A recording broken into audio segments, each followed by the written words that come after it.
Los aranceles ideológicos de Donald Trump, pues ahorita Fernando Buenavат nos va a traducir los aranceles ideológicos. ¿Qué quiere decir eso? Quiere decir que así como la plutocracia yanqui ahora mismo se arroga el derecho de imponer tasas adicionales a todos los preacuerdos comerciales que han tenido con México, con Canadá y con otros países, incluida China, así como ellos con todo desparpajo exhiben su, su fachada patronal y dicen como dicen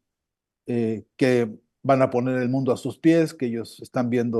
iniciando la etapa dorada de la historia de Norteamérica, de Estados Unidos,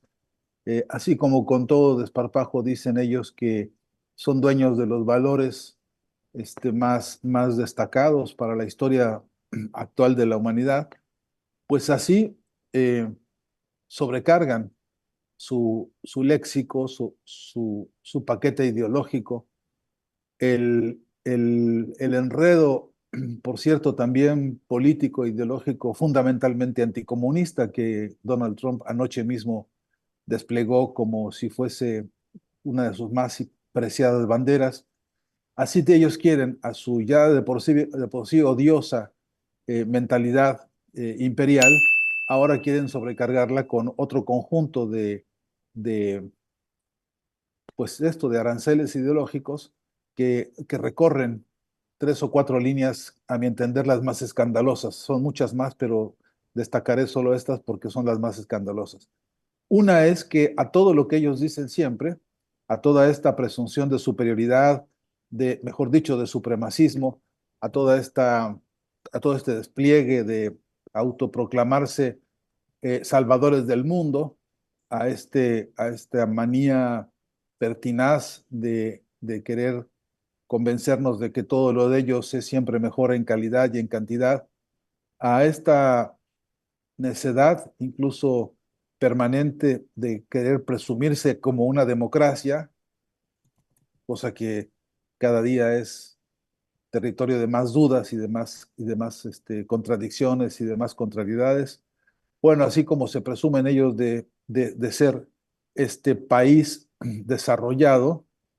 ahora quieren imponernos también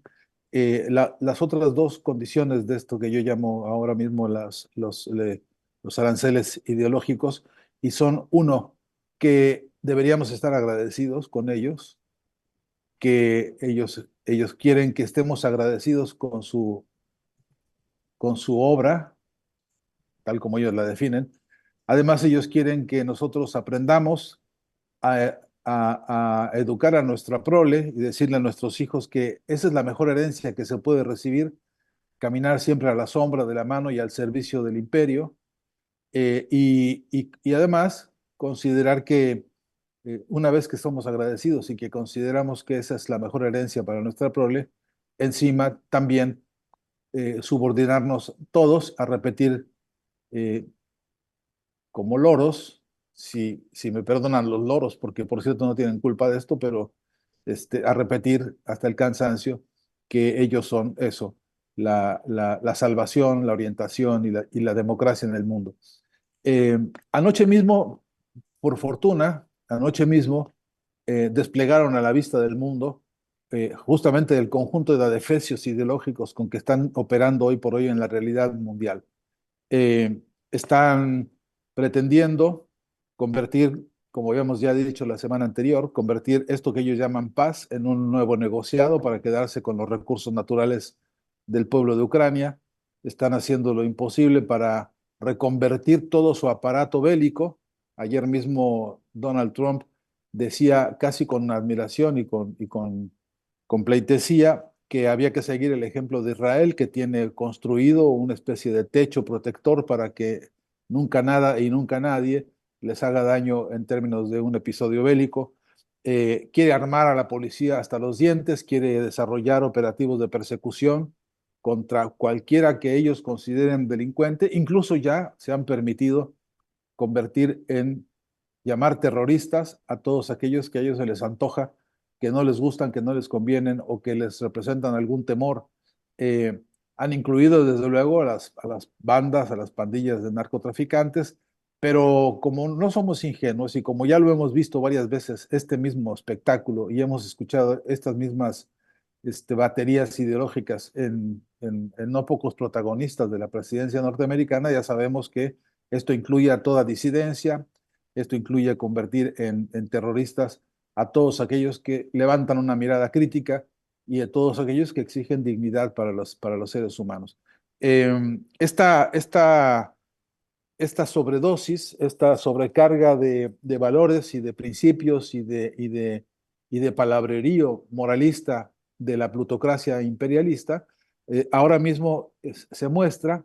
primero con tono triunfador, segundo con tono autoritario y luego también como, con un tono de paternalismo que me llaman poderosamente la atención. En el discurso de ayer de Donald Trump, específicamente en esta muestra que nos han dado, eh, desplegaron una estrategia que es dirigir el mensaje aprovechándose de personas específicas, de personas que han tenido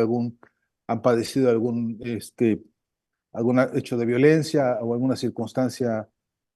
anómala. Y aprovechándose de eso, Donald Trump fue mencionando uno por uno y entonces ofreciéndoles un abrazo fraterno, un abrazo solidario, el poder mismo, armando los escenarios, yo diría de típica telenovela, para entonces, en todo caso, reivindicar la bonomía del presidente y las bondades de su proyecto. Llegaron al delirio pues que no se me ocurre que sea otra cosa, de convertir en policía de del más alto rango, digamos, de inteligencia del país, un niño de 13 años, lo convirtieron anoche mismo por designio de Donald Trump y para usar su presencia en esta conferencia ante las cámaras de diputados y senadores. Hizo un repaso de las virtudes de su gabinete, todos ellos innombrables, todos ellos insostenibles e insoportables, personajes que provienen de episodios verdaderamente bochornosos para la historia reciente del mundo, y se permitió incluso en estos delirios de este señor que habla como patrón de Hacienda, se permitió incluso alabar a gente como Marco Rubio, que en verdad que hay que hacer muchos malabares para encontrarle virtud alguna a semejante personaje. O lo mismo habría que decir del propio Kennedy, eh, que ahora, incluso traicionando la herencia de la historia de su propia familia demócrata, ahora se entrega a los brazos de, de esta calamidad que está emprendiendo Donald Trump. Yo creo, querido Ernesto Violeta, que es alarmante lo ocurrido. El episodio comunicacional de anoche dejó ver los hilos de por dónde van a manejarse los discursos, nos mostró con toda transparencia la agenda que vienen repitiendo todos sus clones, ¿no? Por ejemplo, Bolsonaro, si uno ve los discursos de Bolsonaro, están armados con la misma línea, con la misma tijera. Hace apenas unos días, Milei en Argentina pronunció un discurso que podríamos contrastarlo y ver que es calco y copia de esto que Donald Trump anoche hizo. Y luego nos llevamos pues también el amarguísimo episodio del rostro de Trump saliendo de la propia cámara, del propio encuentro, con esta cosa altiva, con esta cosa del besamanos, con estos gestos que él tiene tan ensayados de déspota y de lo que es un criminal absolutamente impúdico y absolutamente impune. A esto nos enfrentamos, en esto estamos parados hoy por hoy, y a la lógica de la imposición de aranceles que constituye, dicen algunos expertos, constituye una guerra económica abierta y directa contra las distintas economías del mundo. A esto nos enfrentamos hoy, y a esto ya ha llamado la propia presidenta Claudia Sheinbaum a una expresión de calle, a una manifestación pública en la que ella ofrece presentar respuesta, pero que más allá del episodio que veremos y que participaremos y que por lo menos yo, solidarizamos con el clamor de la unidad. También, por cierto,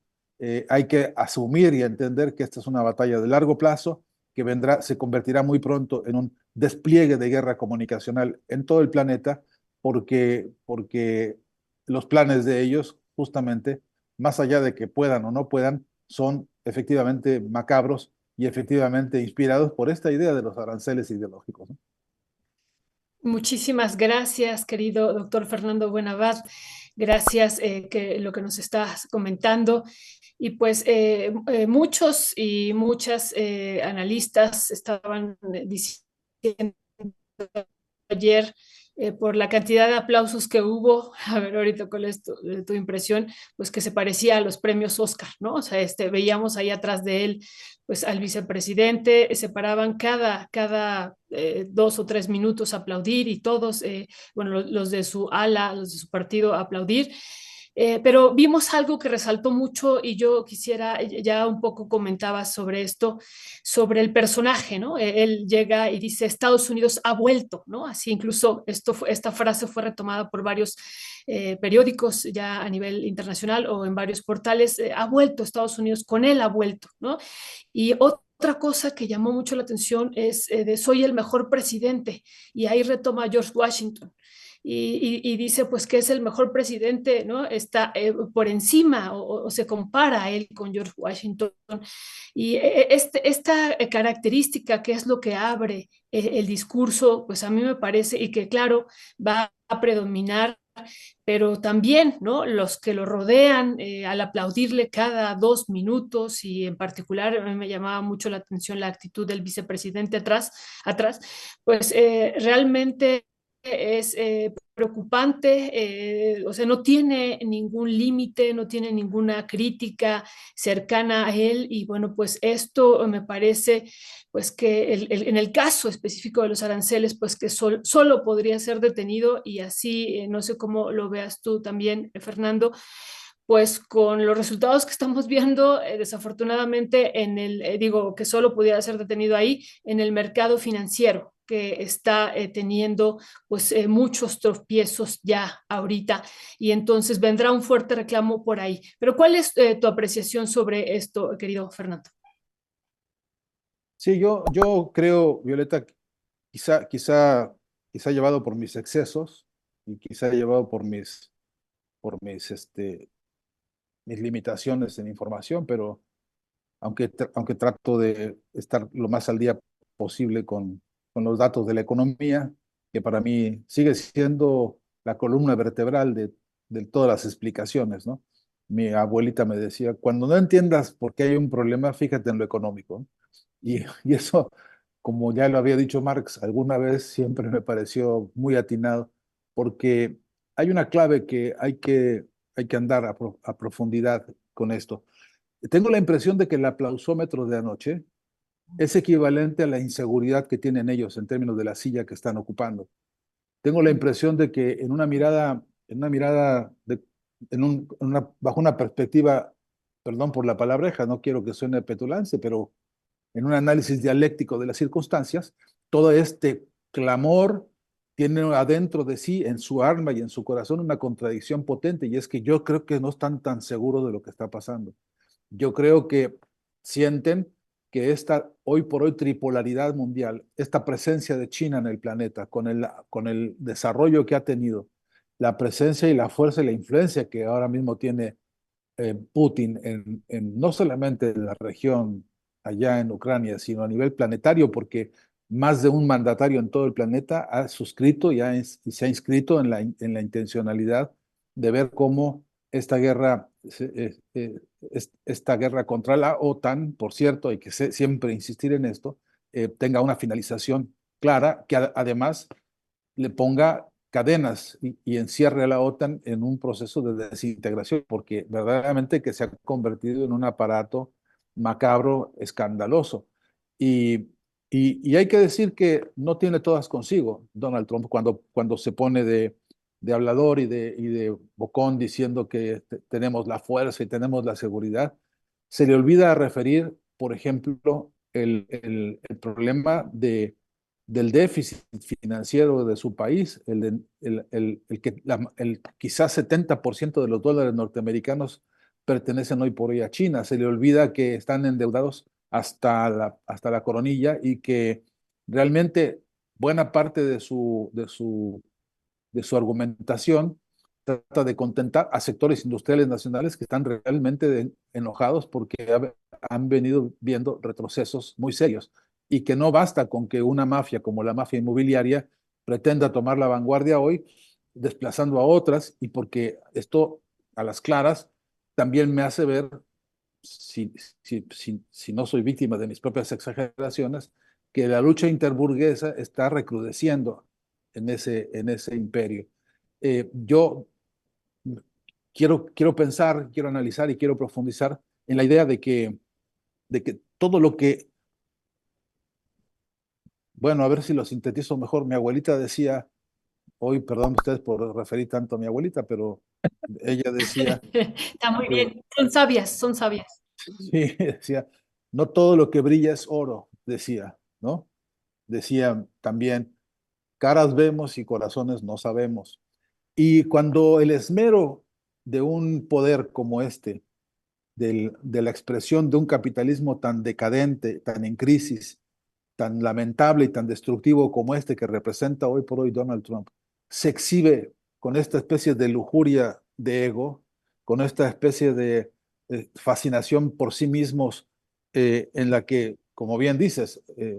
parecería un stand-up de Don Francisco, en el que a cualquier chiste tonto se levanta una audiencia, por cierto, la mitad de la sala solamente, lo cual era palpable, visible y muy aleccionador. ¿Para qué? Para aplaudir todos ellos por los intereses que sienten que van a tener que agarrarse a 20 uñas de las pocas cosas que logre este proyecto de saqueo, que eso es lo que realmente está planteando Donald Trump hoy por hoy. Entonces, a reserva de que uno haga una semiótica correcta y profunda y con más datos, mejor argumentada incluso, de lo que vimos y de lo que estamos viendo en los despliegues mediáticos, en este cacarear huevos que no han puesto, en este hacer, digamos, parafernalias y exhibicionismo de un conjunto de vacíos profundos en la cabeza, eh, veo un engaño. Por último, quisiera decirte, eh, cuando estos tipos acuden a la referencia de alguno de los próceres que ellos reivindican, por alguna parte de su obra o por toda, ya se verá, lo que es verdad es que no son capaces de exponer hoy un argumento sólido de teoría del Estado. No son capaces de proponerle a un país una concepción del relato hacia dónde va la vida, hacia dónde va la defensa del planeta, hacia dónde tiene que ir la igualdad, hacia dónde tiene que ir la dignidad de todos en condiciones de igualdad, pues. Y eso, a mi entender, quedó exhibido, quedó desnudo ayer mismo en este discurso de Donald Trump, porque es un discurso paupérrimo, es una anorexia intelectual gravísima. Y tan no tiene él recursos para pensar la problemática de la humanidad hoy y proponerle a su propio pueblo una salida que lo dignifique, que en realidad todo lo reduce a ver cómo comercia, cómo negocia, cómo vende, cómo a todos les promete nos va a ir muy bien, a todos les promete van a estar bien, a todos les hace ojitos diciendo, este, incluso les hace trompitas acudiendo, añadiendo, aludiendo a esta cosa de que te prometo que te va a ir bien, pero primero necesito afianzarme en esta silla en la que yo creo que hay un tembladeral. Cada vez que exhibe su firma, así, esa firma que merece una semiótica por sí misma, cada vez que exhibe los documentos con las declaraciones y con estos eh, decretos ejecutivos o como les llamen, lo que está haciendo es intentar abrir el plumaje de un pájaro que no tiene en realidad hoy por hoy ninguna fuerza para volar por sí mismo. Yo creo que por lo pronto, como hacen todas estas burguesías que tienen túfonas y fascistas, están tratando de refugiarse primero en el negocio de las armas, primero en el fortalecer a su ejército, primero en fortalecer todo lo que implique instrumental de violencia para la represión y para la invasión, y junto con eso, tirar amenazas que vamos a ver qué costo tiene. No va a ser simple esto de Panamá, como lo sueña el canal de Panamá. No va a ser simple la historieta esta de Groenlandia. No va a ser simple como él cree, que ya llegué yo al poder y entonces todos se arrodillarán y todos me obedecerán. Este mundo tiene efectivamente cambios significativos. Eh, Dice Xi Jinping, y creo que tiene razón en uno de sus textos, dice, no sería mala idea que le echáramos una revisada a los marcos teóricos con que hemos venido analizando la historia en las décadas recientes, porque es muy probable que más de una ya no se ajuste, ya no responda, ya no corresponda a los problemas que vienen presentándose. Bueno, creo que eso vale también cuando analizamos justamente la figura de este magnate, de esta plutocracia, que, que mire cómo, Violeta, Ernesto, cómo será de, de pobre, de miserable, de raquítica su estructura intelectual, que tiene que recurrir a Elon Musk para mostrar algún músculo de poder financiero. De modo que yo, por lo pronto, creo que el análisis necesita pensarse en términos de mayor profundidad, de analizar todas sus contradicciones internas y además proyectarlo en los plazos inmediatos que vamos a ver. 2025 no será fácil, no será cómodo. Gracias, gracias, Fernando Buenavat. Fernando, en este sentido de lo que estás hablando del discurso, la semiótica y los recursos que empleó Donald Trump el día de ayer, que también me lo receté completo el discurso, te pregunto, con base al conocimiento y experiencia que tienes, más allá de eh, coi- que coincidimos, ¿no? Plenamente en lo inescrupuloso, lo obsceno que fue el discurso el día de ayer para nosotros. Pregunto en una, en una duda que tengo en términos más generales, ¿cómo crees que es tomado por la mayoría de la población, en este caso estadounidense, además de otros países, un manejo de discurso de esta naturaleza? ¿Tiene poderosos efectos? ¿Va en detrimento? ¿Le va en contra este tipo, este manejo inescrupuloso también de usar víctimas para tratar de afianzar su discurso? Eh, ¿Cuál es tu mirada ahí en ese sentido, Fernando? Sí, mira, respecto al apoyo, bueno, yo sigo una regla general que con Hugo Chávez estamos hoy justamente recordando 12 años de su fallecimiento. Decías, ni todos ni siempre, ¿no? Es decir, hay un apoyo de cierto grande con lo que lo llevó a la presidencia. Hay que ver después los números y hay que ver la democracia norteamericana que es tan sinuosa, tan compleja, tan difícil. Pero hagamos pues que ya es sobre hechos consumados, este ganó. Y veamos si es cierto que en la base de la clase trabajadora norteamericana goza de tantas simpatías, porque en esa generalización que es la base de la clase trabajadora norteamericana, en realidad es una clase trabajadora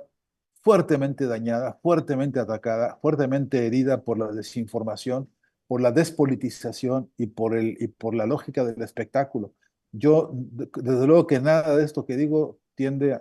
por ningún sentido a subestimar, pero también no puede negarse que es un país que tiene un nivel gravísimo de despolitización, que hay signos verdaderamente severos de ignorancia en la inmensa mayoría de la base de la clase trabajadora norteamericana, en el sentido de muchos de ellos ni siquiera reconocer ni la composición misma del planeta Tierra, que hay gente, mucha sí, que tiene problemas de lectoescritura básica,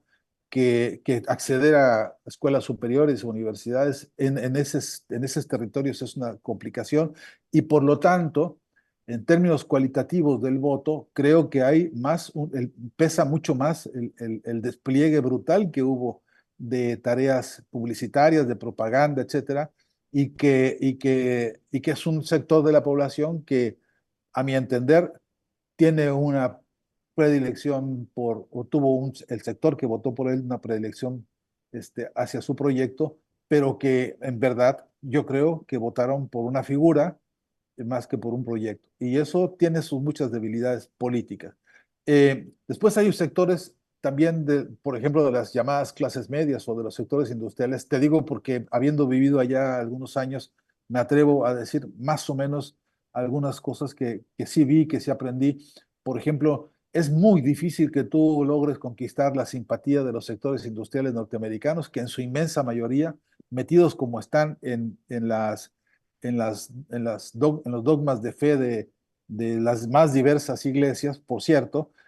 no se dejan convencer tan fácil por un nuevo predicador como se hace presentar este hombre ahora. Y yo creo que ahí hay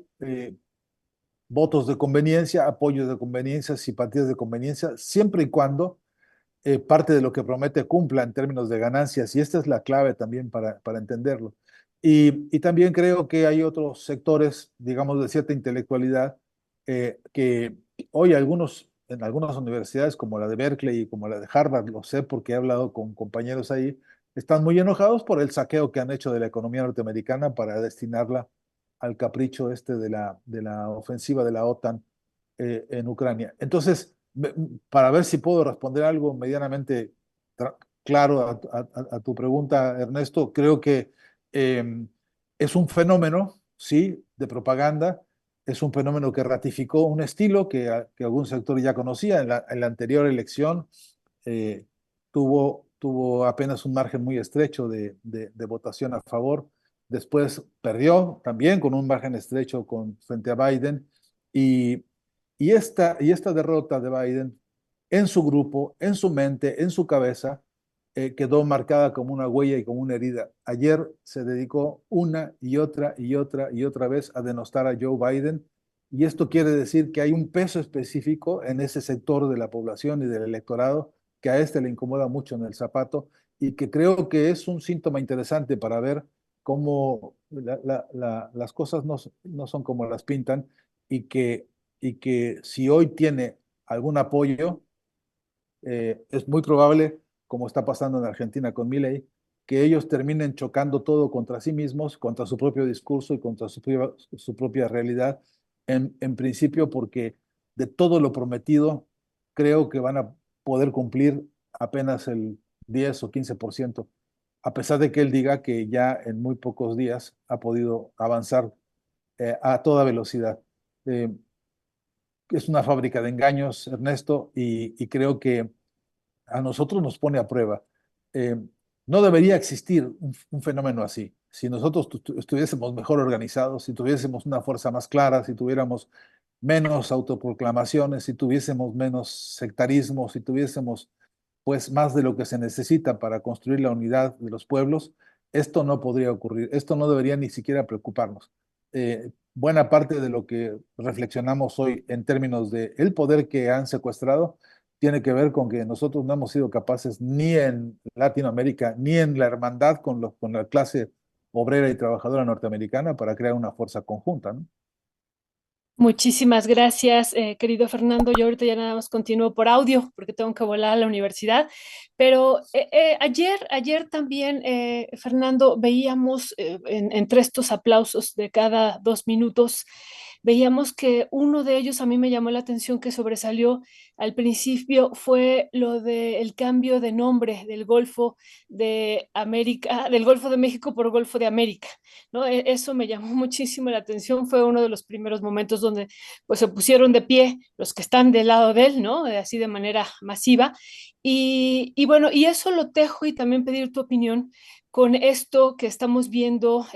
sobre el canal de Panamá, y en específico de BlackRock, ¿no? Esta empresa estadounidense, digo, multinacional, pero con un gran capital de estadounidense, que acuerdan comprar una parte del canal de Panamá, ¿no? Y, por ejemplo, CNN retoma esta noticia y dice que hace este acuerdo en medio de la furia de Donald Trump, ¿no? O sea, esa parte me llama la atención, incluso cómo la pone CNN, ¿no? O sea, en medio de la furia de Trump. Sobre esto, ¿qué decir, querido Fernando? Y bueno, conectándolo con el discurso de ayer y el gran aplauso, pues, ante estas acciones también imperialistas, Fernando. Sí, a todo el despliegue que ya conocemos de la lógica imperial norteamericana, en esta etapa de los aranceles ideológicos, está esto que ellos llaman también la batalla cultural, ¿no? Eh, Algunos le llamamos guerra cognitiva, y tiene que ver con esto, con desplegar un, pues un frente de guerra cultural o de batalla cultural en el que, por ejemplo, de las viejas tradiciones metafísicas decían, el que nomina, domina, ¿no? Que aquel que le pone nombre a las cosas es el que las controla, el que toma el poder sobre su realidad, sobre los hechos. Ellos quieren configurar con el Golfo de México este pase mágico de creer que una vez que le ponen Golfo de América, ya son ahora entonces dueños del territorio, ¿no? Pero eh, hay que poner la clave del asunto, que es que justamente el Golfo de México es un territorio que tiene un montón de riquezas naturales. Hay que acordarnos de las riquezas petroleras en aguas profundas que hay ahí. Hay que recordarnos bueno, la cantidad de riquezas de fauna marina que hay. En fin, y sobre todo la riqueza geopolítica del Golfo de México. Entonces, la idea de cambiarle de nombre no es solamente el capricho de un plutócrata como este, no es solamente el capricho de un magnate que ahora despliega sus alas nacionalistas o sus alas. No, este es un proyecto de transformación del conocimiento, del saber, del sentir, del proceso eso, del conocer la realidad, del conocer tu territorialidad y con todo esto conocer tu identidad. Eh, y creo que es el mismo fenómeno, guardada toda proporción, pero que es el mismo fenómeno con respecto a Panamá. Y en los dos casos, un común denominador que es China, porque una de las grandes razones de esta avanzada sobre el Golfo de México, de una avanzada, repito, cultural, con la nominación, con la presencia, con el desplante de hacendado, yo le pongo el nombre de mi caballo y entonces mi caballo se vuelve el más fuerte y el más famoso y el más histórico. Eh, Tiene que ver con que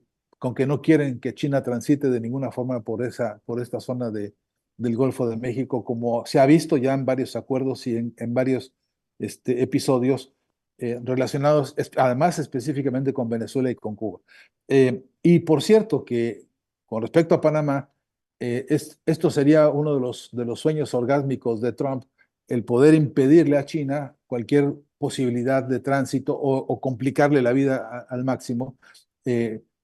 haciendo uso de cualquier estrategia. Esta estrategia, la que está ocurriendo con BlackRock y otras empresas que, por cierto, están haciendo inversiones en la zona,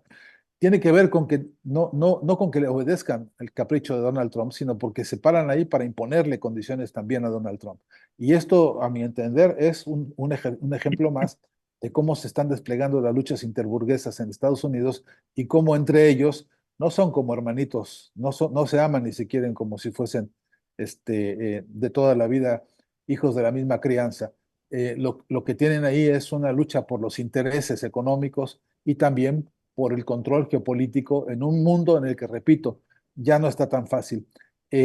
Vamos a ver en los meses próximos el desarrollo de los BRICS y le va a acarrear a Donald Trump más de un dolor de cabeza, tenlo por seguro.